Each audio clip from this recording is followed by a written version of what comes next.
Hey, what's up, everyone? Welcome back to another episode of the Amazing Seller Podcast. This is episode number 370 and session number 114 of Ask Scott. This is where I answer your questions here on the podcast.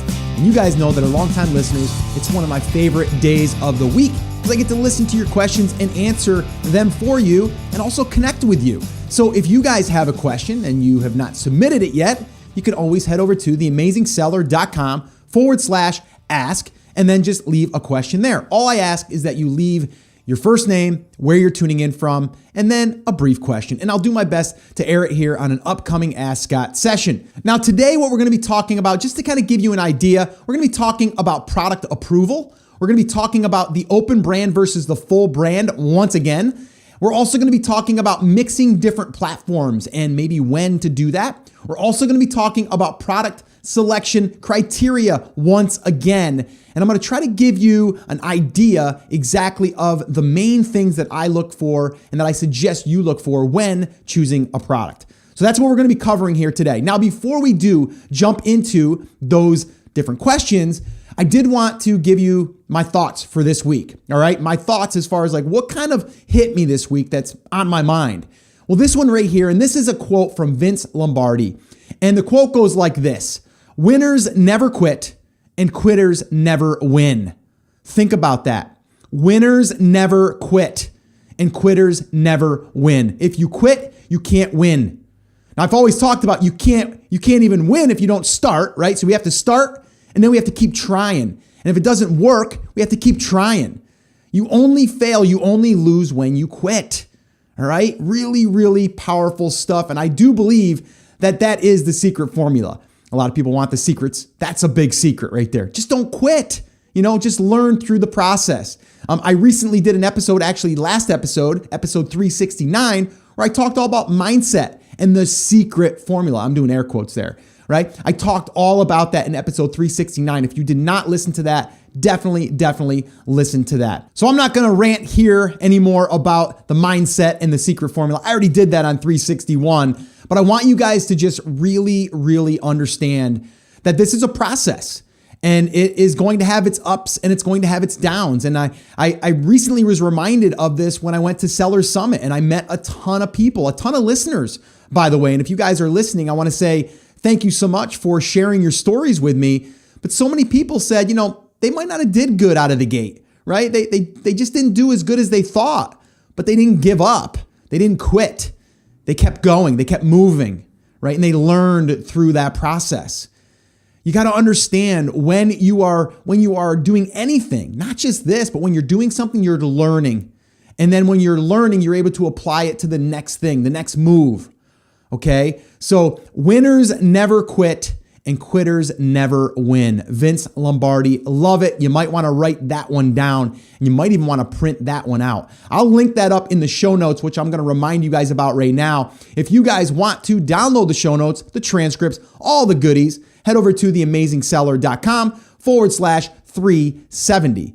All right, so what do you say? Let's go ahead and kick this baby off. Let's go ahead and listen to today's first question, and I will give you my answer. Let's do this. Hey Scott, Benjamin here. I love the podcast and find myself listening to them every chance I could get. My question is a little different though. For the longest time, I wanted to sell on Amazon, and your book is starting to motivate me. But there's a twist. Instead of private label, I'm looking to manufacture my own product. Only problem is that it's a cosmetic item and subject to Amazon's requirements, specifically providing invoices, business documentation, and having a safety assessment from a lab or something. My question is, how best should I go about this for approval? It looks like the cost of getting started just went up, so should I first try selling my product on eBay? Can you recommend any labs in the US for the safety assessment and how much it might cost me? Or maybe even what kind of sheets Amazon is looking for? Are the invoices just a receipt that I can print? Thanks a lot for taking the time to hear my question. Hey, Benjamin, thank you so much for the question and thank you so much for being a listener. And yes, this is a little bit of a twist on this question, because generally we are allowing a manufacturer to do all of the heavy lifting. And in this case, you want to manufacture it yourself. Not quite sure why you would want to do that. I would personally look for a manufacturer that can do it for you, even on a small run. And then they're going to be able to take all of that testing and also probably get the approval through Amazon, because they're going to be approved, or you're going to be able to at least get those invoices from a manufacturer. All right. Now, if you still want to do this yourself, it's going to be harder. Okay. Doesn't mean it's impossible by any stretch of the imagination, but it is going to be harder. I would probably reach out to someone like Michelle Love, who I've had on the podcast. I actually met her at our Phoenix event. She's actually a private labeler herself, but she's also, in her main business when I met her, which still is she's an insurance broker, and she owns an agency, and she specializes in liability insurance.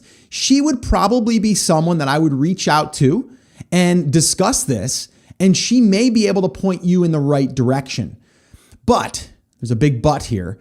I would probably just have someone else manufacture it, so this way here you can kind of ride on their coattails a little bit, because they're going to have done all of that for you. They're going to have the labs lined up. They're going to have their certificates. They're going to have all of that stuff. And I would definitely say keep it in the States, like keep it in the US, because that's where we can, I can't say 100% that we can say that they're legit, but you're going to see the certificates. You're going to be able to see all of the stuff, FDA approval, all of that through that company.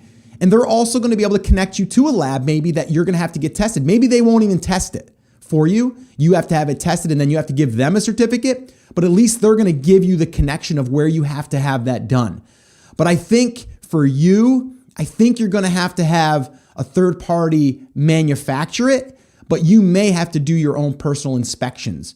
And if that's the case, you're going to need to know who to go to for those inspections, right? Or for those lab tests and all of that stuff and the approvals.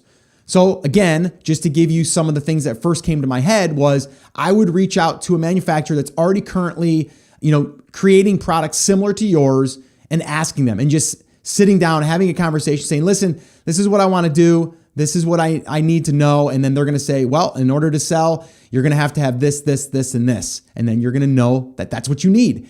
So I can't give you that advice. Only thing I can give you is the advice to go out there and find someone that's currently already doing it, and then ask them where to go to get that testing and to kind of move forward in this process for you. But I would say, and I would try to figure out, again, a way to have that manufactured for you so you're not manufacturing it. I don't think that you want to manufacture it. Unless, take that back. Maybe you already have manufacturing facility. I don't know that. Or maybe you just want to be a third party, a wholesaler that delivers the product and you don't even sell it on Amazon. I'm not quite sure. But from what I gathered, it sounds like you do want to sell it on eBay or Amazon. So if that's the case, I'm not sure I would want to be the manufacturer. So many people want to do everything, and that becomes challenging because now you're a manufacturer and you're a seller. Two different animals there. Okay. So again, the resources that I would look into is a manufacturer that's already currently doing that type of product. Reach out to them, have a conversation. And then number two, I would reach out to Michelle Love for liability insurance purposes, but also to ask her what needs to be done to make sure that we're doing everything proper. And then she can probably guide you and direct you to a connection that can then give you further information. So hopefully this helped you. Good luck. Keep me posted. And I think that you'll do fine. Just I think you have to find the right person to give you the right advice as far as getting the manufacturing done and all the testing. All right, guys, let's go ahead and listen to today's next question, and I'll give you my answer. Hey Scott, how are you? It's Mike. I'm tuning in from far, far away, actually from Portugal in Europe. So I've been a big fan of your podcast for a long time, and I look forward to see you live at the Seller Summit in Florida. And I have two quick questions. First of all, when choosing several products to sell, Are you looking to build a brand of related products so that one brand is covering them all? I know you talked a lot about an open brand idea. And from the other hand, I know Greg lately is saying that the brand doesn't matter at all. So you just pick any random products where the numbers look good. So even if they're not related at all, Amazon customers won't care. So which is the best way in your opinion? And the second question is, I know your podcast is mostly about Amazon, but I see more and more sellers are looking to expand into Shopify and into other niches and mediums and doing drop shipping, retail arbitrage to avoid being dependent on just Amazon. So what are your thoughts about this? Are you going to expand into the other platforms? So thank you again for what you do. You really help a lot and inspire a lot of people from all over the world. Hey, Mike, thank you so much for the question from, well, another part of the world, which is pretty amazing. So thank you so much for listening and for submitting your questions. All right, so we're talking once again, about the open brand and then a full brand. And if you guys have not really heard us talk about the open brand concept or a regular full brand concept, we do dive deeper into that in episode 296. So theamazingseller.com/296. And basically what we're talking about here is being able to launch a variety of types of products under one brand.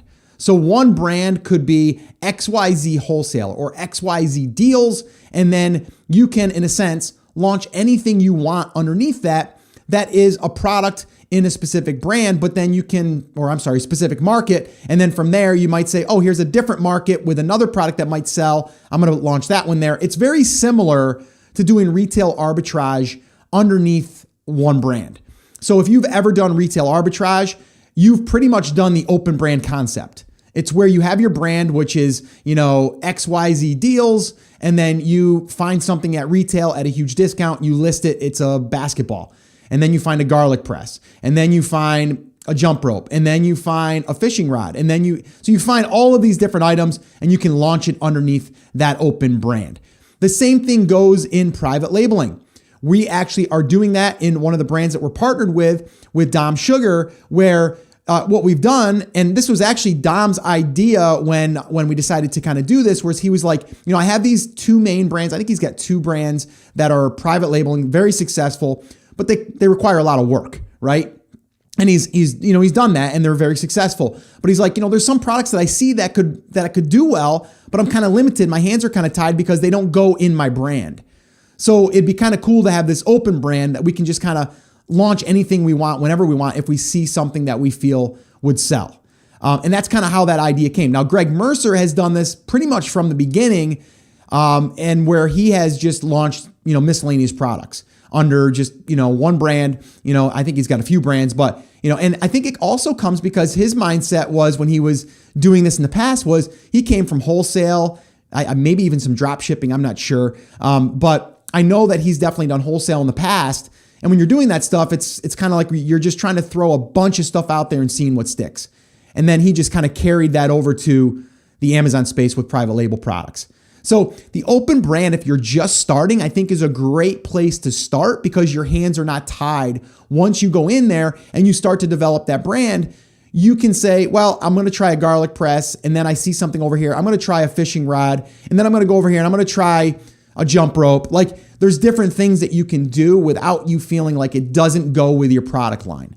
Now, if you have this huge passion around something that there's a huge demand for, there's a huge market for, and I use fishing as an example. And if you were in the fishing market and you were a diehard fisherman, then that might be a great avenue for you because you're going to be able to create content around the brand. You're going to be able to, understand the brand. You're going to know what the market wants and needs.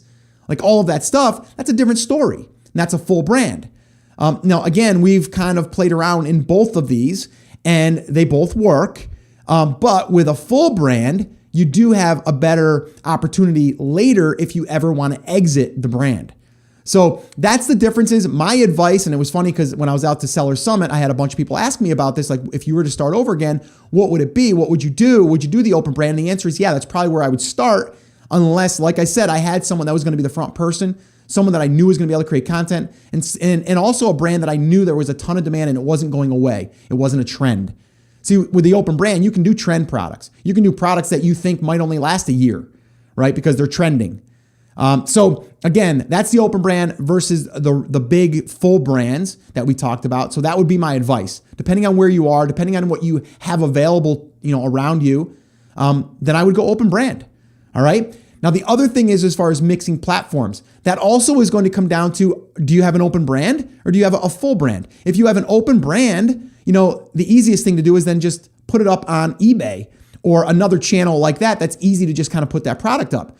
If you're building a brand, then it would make sense for like Shopify or your own e-commerce store and those types of things. So it's going to make a difference depending on what you're doing in the open brand versus a real full brand, right? So I can't really say that you should definitely do Shopify or you should definitely do a ClickFunnels, website with, maybe some funnels that you build for it. Like, you can still do that stuff in the open brand, but honestly, if I was going to do it in the open brand, it would be around like 1 or 2 or 3 products that were related to each other. And I would build a little mini funnel that I could then drive external traffic to if I was going to go down that road, which we're actually going to be dabbling in the open brand that I'm partnered with Dom.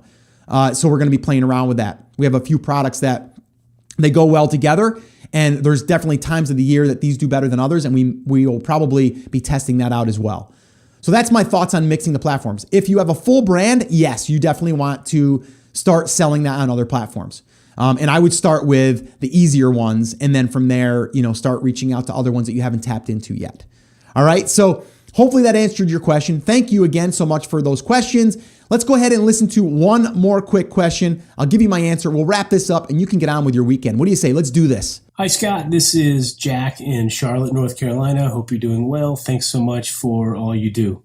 I was wondering if you have a PDF or it's somewhere in your show notes or you have a chart somewhere that sort of lays out exactly what you're looking for in the product research phase as far as product number 1, what do you want the BSR to be, and how many reviews are you looking for? Product 2, same 2 metrics, 3, 4, and 5 maybe. Do you have that somewhere? I've heard you go over this a lot, but I'm a little confused, and I would love to know exactly, best case scenario, what would you want, product number 1 to have with those 2 metrics, 2, 3, 4, and 5.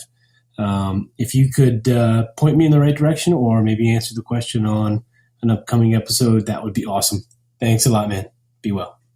Hey, Jack, thank you so much for the question. And wow, I think we're kind of like neighbors. You're in Charlotte, and I'm just outside of Charlotte. I'm in South Carolina. I'm just on the edge. I'm about 25 or 30 minutes from Charlotte. So we're kind of like neighbors. And I also wonder if you're going to be at the North Carolina meetup. If you guys have not heard, we're going to be doing a meetup June 23rd. It's official now. Well, it's an unofficial meetup where we're going to hang out. We're going to meet and greet and talk shop a little bit, meet other TASers in the area. If you guys want more information about that in North Carolina, head over to theamazingseller.com/NC for North Carolina. Go check that out. I've got an event page up there. If you're listening to this after the fact, well, you can still go to that page and see if we're going to be doing another one in the area anytime soon, because I do plan on doing other ones, seeing that I am here local in North Carolina or just outside of North Carolina towards Charlotte. Anyway, let me get to your question here. All right, so I get this question a lot, Scott, like, what are the metrics? Like, what is the criteria? What are the things that we look at? And I've got a pretty good little system that I kind of run through. I go through that exact validation process on episode 189. So theamazingseller.com/189. And pretty much nothing has really changed from that, although I probably will be doing an updated one soon. So if you did want to see the updated one, if I have done one by the time you listen to this, I'll put it in the show notes of this episode. And then you can go ahead and listen to that or actually watch me do that. I mean, in 189, I actually show you in a video of me actually going through the validation process. But what I'm looking for is really 5 things, or there's 5 steps to this. Let me say there's 5 steps. Number 1 is your sales. Okay, so I want to see sales. I'm not even going to consider it if the sales, the volume, the depth is not there. I want to be proven that there's products selling, enough for me to get interested. And for me, it's following the 10 by 10 by 1, which is I need 10 units being sold a day at $10 profit, and that's one product. So that's be $100 per day per product. That's the goal. For every product we launch, we want to do at least $100 in profit eventually, not right out of the gate. And I don't want people to be misunderstood with that. A lot of people say, well, Scott, I launched and it's not at $10, it's at like $8 or something. And I'm like, that's a target. It doesn't mean that's where we're going to, it's not where we're going to finish. We might have to reduce our cost or our price in the beginning to get velocity. So that way there we can start to rank and all that fun stuff. All right. So, but I want to look at sales. Is there enough depth and demand? And the one mistake I see a lot of people making is they'll go, yeah, Scott, the top 3 are selling 500 each. And then, so that's 1,500. So that's good, right? And the answer is not really, because we want more depth than that, right? I take usually the first listing through the 10th listing, we add those up collectively, and we'd like to see 3,000 units being sold per month. All right. So I'm using Jungle Scout. That's how I do it. If you're going to do this by BSR, then you got to know what a BSR is that's doing 10 units a day. I say just get the tool. I've mentioned it a bunch of different times that's like the number 1 tool that I would be using right out of the gate. If you guys want to receive a discount on that, I do have an affiliate link that you guys can go through, which there'll be some extra resources there for you. Little shameless plug there, theamazingseller.com/JS for Jungle Scout. Go check it out. But that's what I use. And then from there, I can look at all of these things really, really quickly. All right. And that's part of that process. So I like to look at sales first. Number 1 thing, because if it doesn't have enough sales, it means I'm probably not going to get sales, right? That's what I'm after. The second part of this is the reviews. This basically allows me to see how competitive this space is or this product. If I immediately see that there's reviews that are 800 or 1,000 or 2,000, it's too competitive for me. That means that if people are shopping and then looking at reviews to make their decision, it's going to be a long road for me.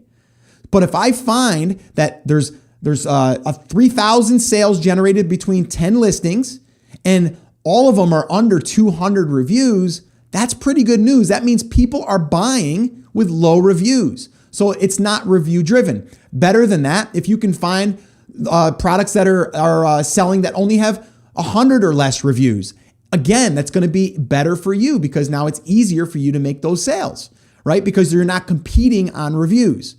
So that's one thing that I'm going to look at. That's the second thing. The third thing is we got to see that it's selling for enough. So the third little checkpoint here is your price. Is it selling for $19 or more?